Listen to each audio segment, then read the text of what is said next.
Hi everybody, welcome back to my garden. Today I have some cleanup that I desperately need to do, specifically in my raised beds. So we're going to do that. But first, I want to tell you something incredibly exciting.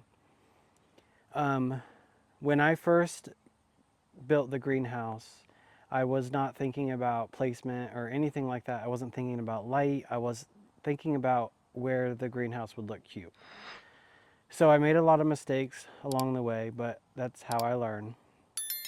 So when I first built the greenhouse, I only ran like a regular outlet, like a 120 or whatever it is, and quickly realized that that wasn't enough. It's not enough power for the lights that I need and the heater and all of that, because I would have to run 2 heaters in the winter because I wanted to try to grow stuff, but I could never keep the temperature up enough. And then in the spring, I put grow lights in there to help grow seedlings because the light isn't strong enough because there's trees behind the greenhouse. So, anyway, that being said, I've decided to put a bigger outlet in there, so a 240. I have trenched. My uncle came and helped me. We rented a trenched from the pole barn to the greenhouse, and ran the conduit and the wires that we need. So now we just have to have the electrician come and actually connect into the box, the electric box, and then into hardwire the heater into the line. So let me just turn the camera around real quick and show you what I'm talking about.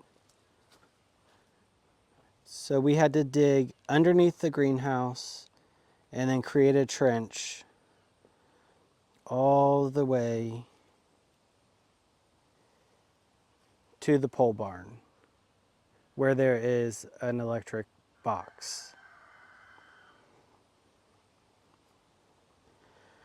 We've done all that, so our part is finished. And then we ran the wire up, and I painted this black because I want it to disappear as much as possible. And then there will be an outlet there.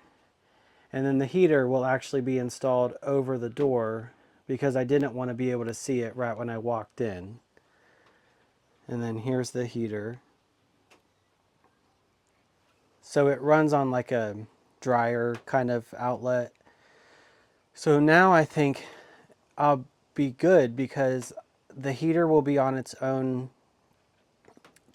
like power source, and then I'll be able to run my lights and grow lights and all of that stuff on a separate thing. So I should be okay. I would have to check several times a day in the winter to make sure the electric didn't go out here, or I didn't like pop the breaker. And I lost plenty of plants because I didn't have enough power out here. So now we will, and that's exciting. So let me turn the camera around and show you guys what we're going to be doing today. This is directly in front of my greenhouse, and this is the area that needs some maintenance today. I want to rip out honestly everything in these beds, except for I have some like lettuce and stuff that I'm growing in this bed. But I want everything out of that bed. There's straw flowers, marigolds, celosia. I think there's some pepper plants still. And then there's zinnias in this one. And then we will be removing the cosmos from this bed.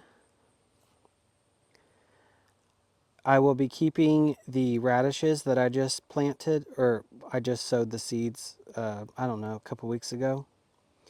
And then the back 2 beds right here, the black ones, have gomphrena in it that look pretty good still. So I think I'm going to keep those for now. And then there's these beds. So they do look abundant, but I'm kind of done. I'm over it. The coleus is the only thing that really honestly still looks good, but I just don't think it's going to last much longer, especially because we've had some nights that are like in the mid to almost low 30s. So I think I'm just going to get rid of them before it becomes an issue.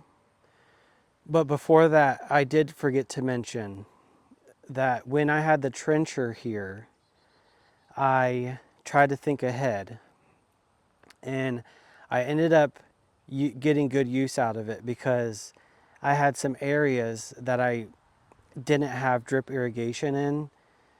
So I was able to run supply lines to a bunch of different locations so that I'll be able to tap into those lines and run my drip irrigation for next year. And I'll show you an example of what I'm talking about. When I ran my drip irrigation to these two beds, that one and that one, I got really tired because I had to do it by hand because I went all the way. I hand dug from over in this area all the way and then ran the drip to both of those spots. And then I didn't do these two beds. So as you can see, I trenched and then put soil back in place, and I'll need to do some more just because it's, caving in. But I was able to run a supply line underneath the bed, and then it comes up right here. So next year, I'll be able to tap into this and then run my drip irrigation to these two beds. And then I did a bunch of other beds that are up by the house. So the goal is next year to have the majority of things on drip irrigation. I like watering my plants. It's therapeutic, but I don't like watering the amount that I had to do this year and last year. It would take hours a day, like over 2 hours each day. So it was just too much. So let's get set up and start taking these plants out. I think I'm going to actually cut them off at the base instead of ripping out the soil, and I'll let the roots and stuff decompose in the beds over the winter. So it should go pretty quickly.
I accidentally clipped one of my 1/4-inch tubes when I was cutting the zinnias out of this bed.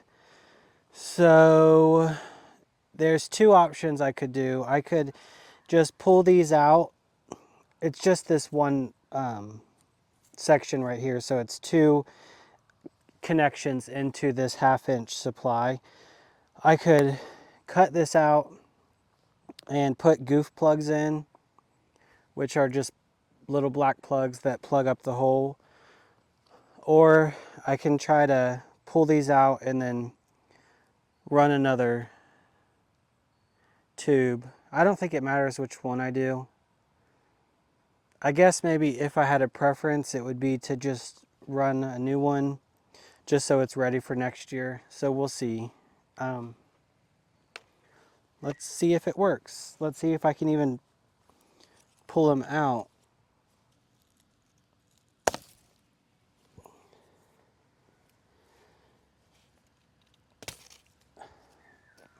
I guess I can. So I have my 1/4-inch tubing that has emitter holes every 6 inches. I'm going to put a straight coupler on this end so it can plug back in this hole.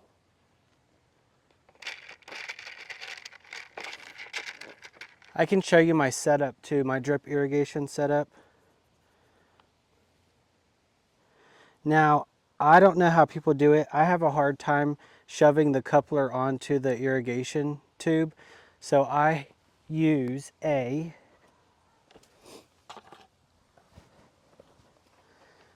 screwdriver where you can take the bit out and switch it from Phillips to flathead.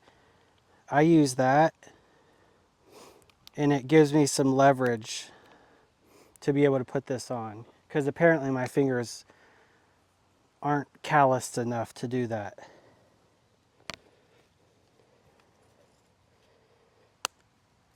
Okay, it's back in the tube, in the hole.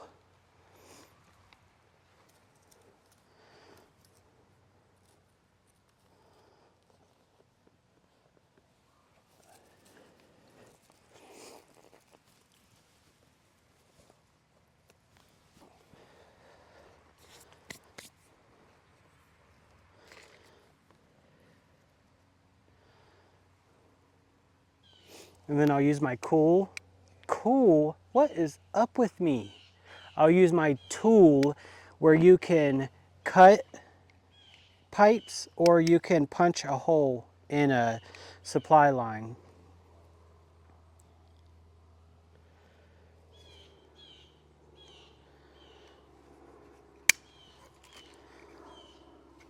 And then I'll need to put another straight coupler on this end.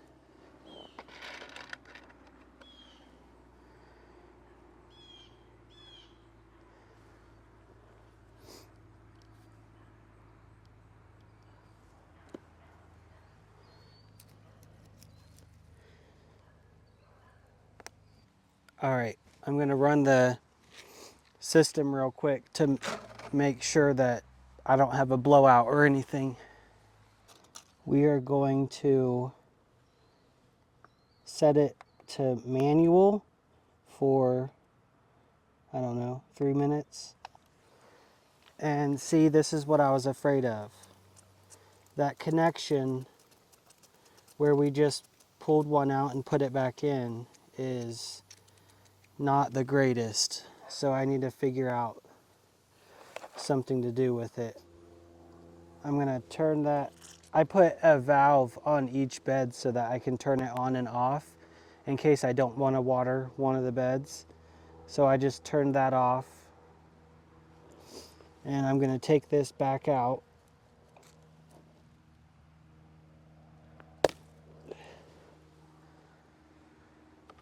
I'm gonna put one of these goof plugs in.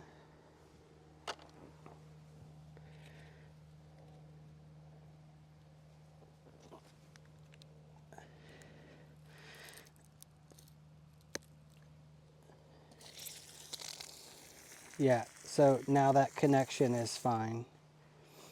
Obviously this is going crazy. So what I'll do is just pop another hole next to this goof plug.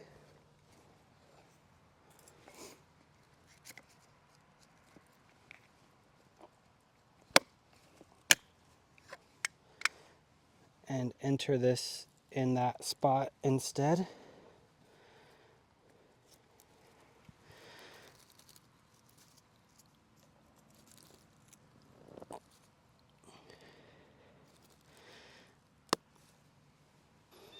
And now you can see there's no spraying, so it's all working perfectly. Now it's all dripping and beautiful. And I can't turn the water off to this bed because I have those lettuces and stuff growing. While I'm at it, let me show you my little drip irrigation stuff. So I got this Husky build out, and they're stackable and they're on wheels. So I have, this isn't a Husky, or yeah it is, sorry, just kidding. This has all my little pieces, like my couplers and my emitters and all kinds of stuff. And then, so I close that.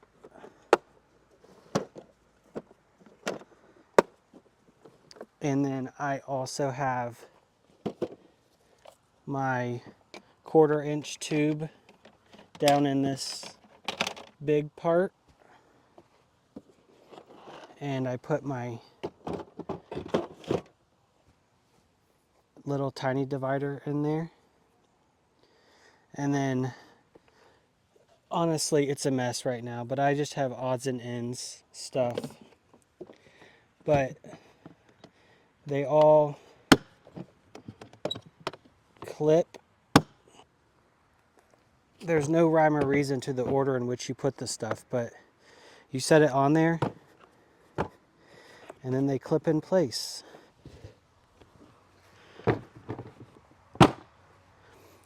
And then you can wheel the whole thing around, and then it has all your tools and stuff in it.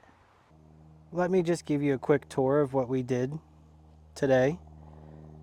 Here's the bed that had the celosia and the straw flower. There are some things left in here.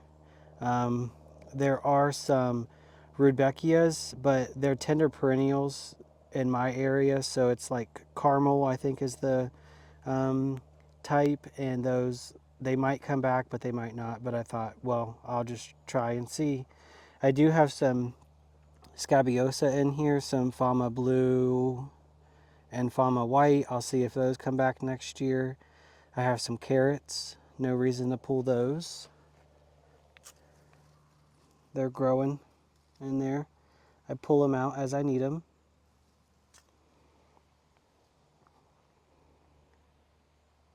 And then we were just in this bed, so this is where the zinnias were, and I had to fix the drip. The other bed was right here. I removed the cosmos from there. It looks nice and clean.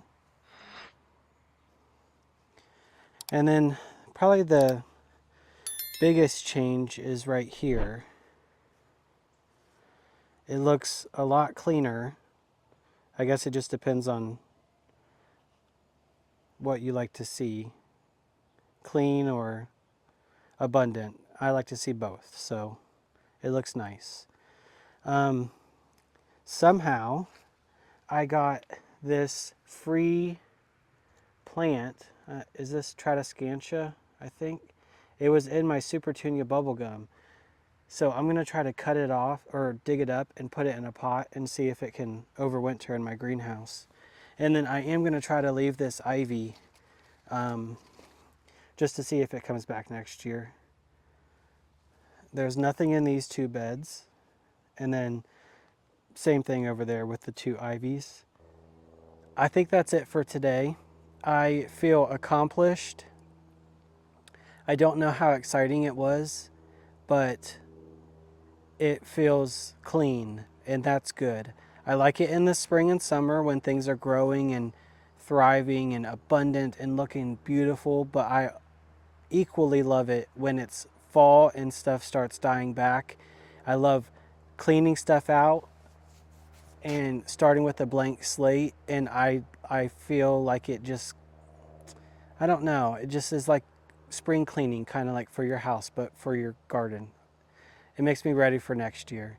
So I hope you guys had fun. I hope you learned something. I will see you guys soon. Keep learning and keep growing.